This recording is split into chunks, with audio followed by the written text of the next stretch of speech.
wabarakatuh. Waalaikumsalam warahmatullahi wabarakatuh.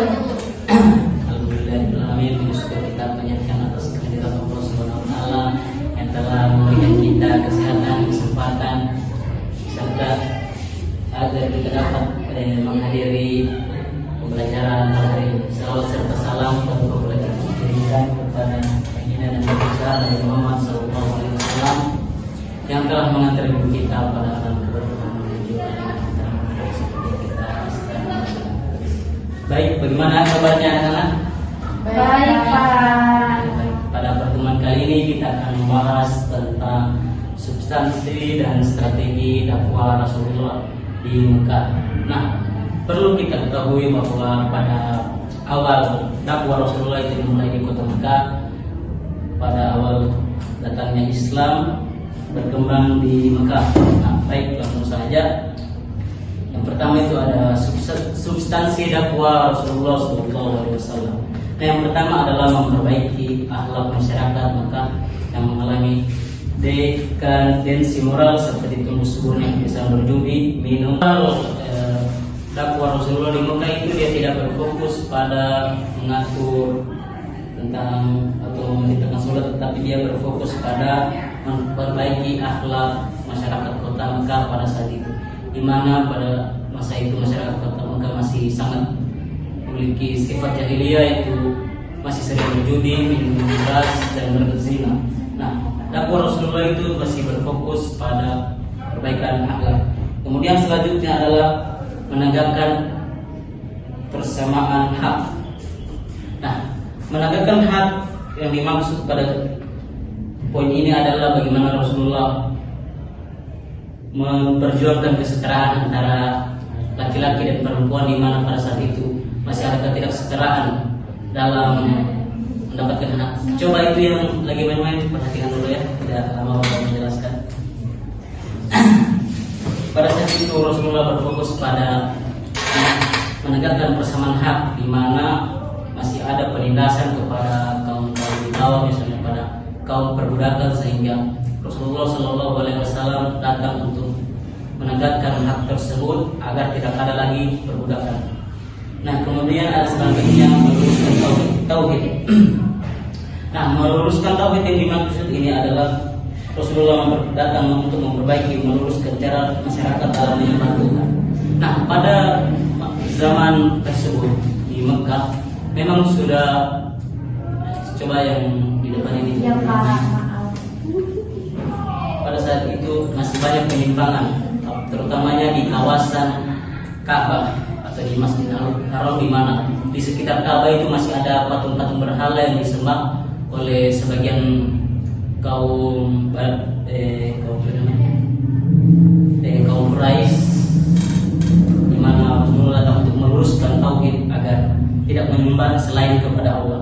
Nah, selanjutnya ada mengubah kebiasaan taklid. Dakwah beliau bertujuan untuk mengubah kebiasaan masyarakat yang hanya mengikuti ajaran nenek moyang, takdir secara buta, serta meluruskan adat istiadat dan kepercayaan.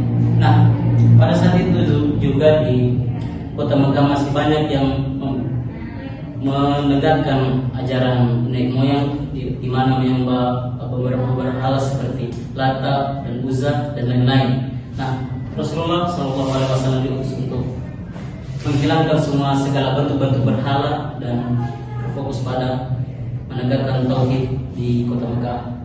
Nah, selanjutnya ada pada dakwah secara sembunyi-sembunyi.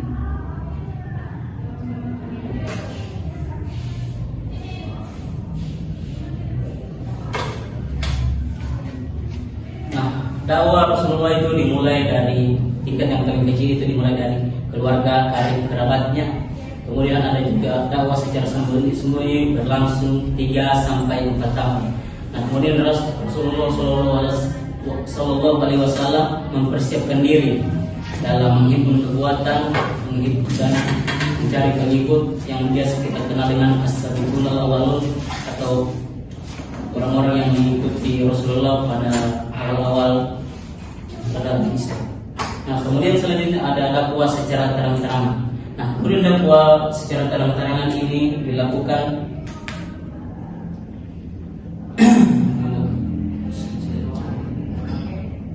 setelah fondasi awal cukup di mana sudah banyak pengikut dari Rasulullah SAW serta para sahabat dan keluarga. Selanjutnya ada juga landasan wahyu. Strategi ini didasarkan pada perintah Allah dalam Quran surat Al-Hijr ayat 94. Nah, kemudian peristiwa penting itu termasuk di dalamnya peristiwa di Bukit Sofa dan munculnya tantangan diabadikan dalam surat Al-Ahqaf, di mana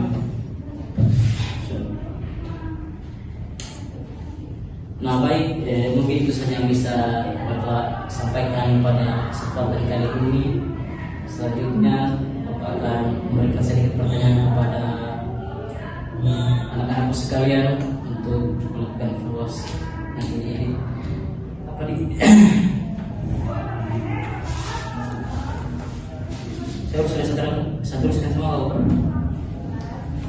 Oke, baik, yang laki-laki saudara Andi Musawir, menurut Anda kenapa Rasulullah SAW memulai dakwahnya dengan secara sembunyi-sembunyi? Mungkin bisa dikemukakan pendapatnya. Ada sekali ngomong.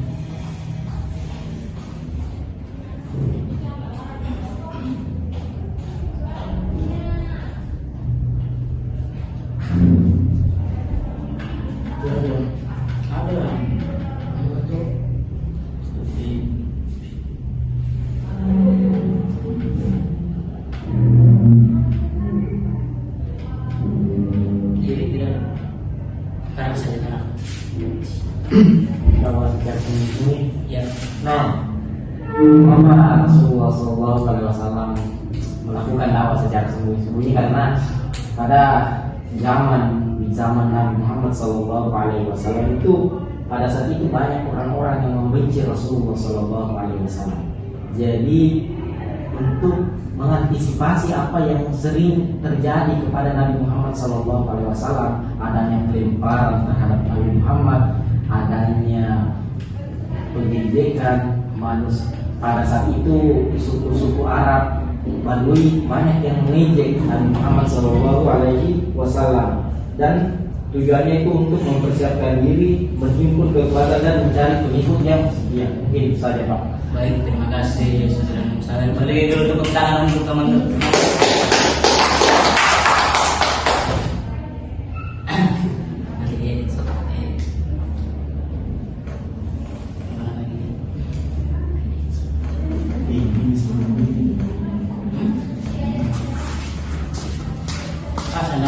Punya seadanya saja, namanya sampai 10 menit.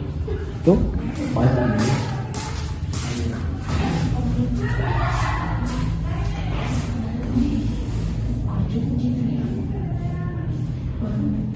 Oke, baik, mungkin itu saja proses pembelajaran kita hari ini. Jadi kurangnya mohon maafkan apabila ada benar yang datang dari Allah SWT, apabila ada salahnya yang datang dari diri Bapak pribadi. Dengan doa kepada majelis,